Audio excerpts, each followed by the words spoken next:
आज बात उस शक्ति की जो हमारे भीतर सबसे निकट है, लेकिन सबसे अधिक अनियंत्रित है, हमारा मन। कोई समझता है कि जो हृदय है वही मन है, और कोई समझता है कि विचारों में ही मन है, परंतु वास्तव में मन कोई भौतिक वस्तु नहीं है। मन एक ऊर्जा है, मन एक प्रवाह है।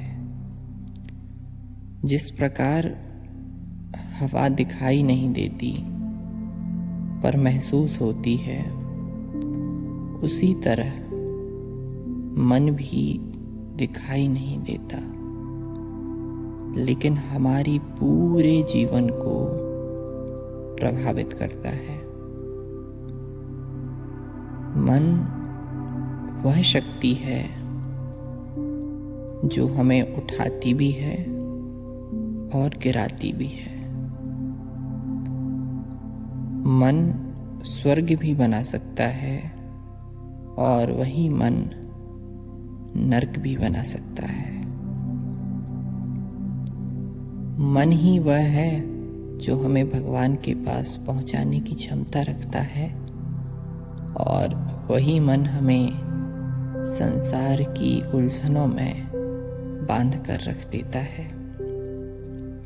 शास्त्रों में कहा गया है, मन एव मनुष्याणाम कारणम बंध मोक्षयोः, अर्थात मन ही बंधन का कारण है और मन ही मुक्ति का कारण। लेकिन सबसे पहले प्रश्न यह उठता है कि मन काम कैसे करता है। मन 3 स्तरों पर काम करता है। पहला, विचारों के स्तर पर। दूसरा, भावनाओं के स्तर पर। और तीसरा, स्मृति और संस्कारों के स्तर पर। हम सभी ने अनुभव किया होगा कि एक दिन में हम हजारों विचारों से गुजरते हैं। कुछ अच्छे, कुछ बुरे, कुछ डर से भरे, कुछ लालच से भरे, कुछ प्रेम से तो कुछ घृणा से। यही विचार मन की दिशा तय करते हैं। यदि विचार सकारात्मक हैं तो मन शांत रहता है, और यदि विचार नकारात्मक हैं तो मन बेचैन रहता है। और शायद ही कोई विरले मनुष्य हैं जो अपने विचारों की अवस्था से मुक्ति पा चुके हैं या विचार शून्य हो चुके हैं। विचारों का आना एक सामान्य और प्राकृतिक प्रक्रिया है। हम विचारों के पीछे भागते रहते हैं। जैसे आसमान में बादल चलते रहते हैं, वैसे ही विचार आते जाते रहते हैं।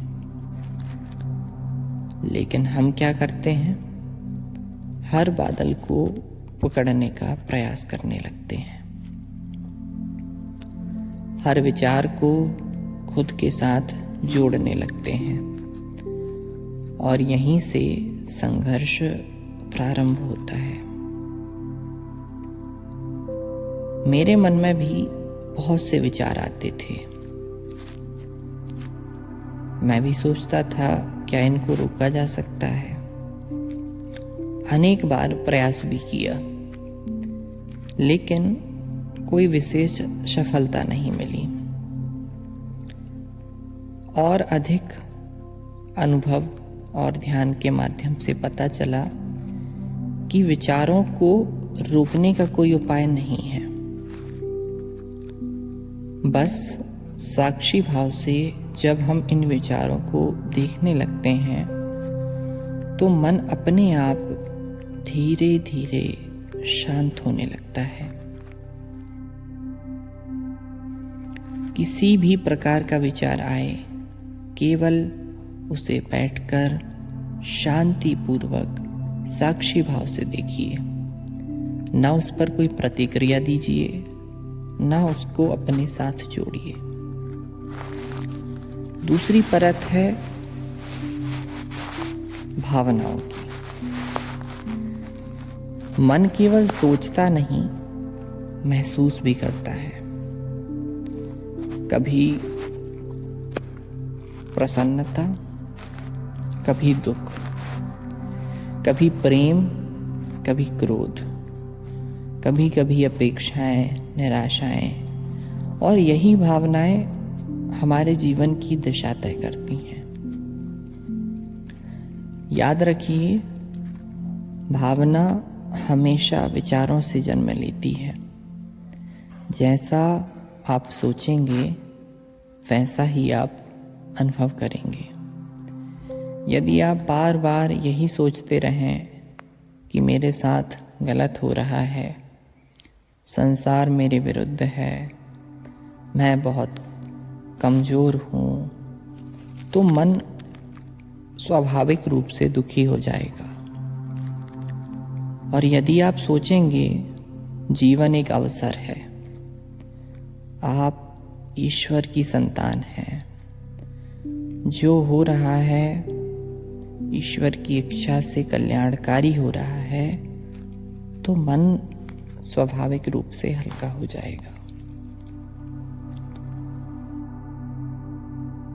तीसरी परत की बात करें तो वो हमारे स्मृति और संस्कारों की है। हम जो देखते हैं, सुनते हैं, अनुभव करते हैं, वो सब हमारे मन में जमा होता जाता है। यही पुराने अनुभव, पुरानी घटनाएं हमारे मन का आधार बन जाते हैं।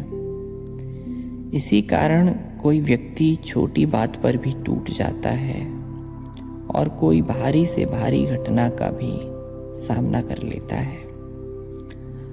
आप अपनी इन ज्ञानेंद्रियों के माध्यम से जो देखेंगे, जो सुनेंगे, जो अनुभव करेंगे, वो सभी आपके स्मृति और आपकी संस्कार के रूप में आपके भीतर संचित होकर बढ़ता जाएगा और वैसा ही आपके मन को ढालता जाएगा।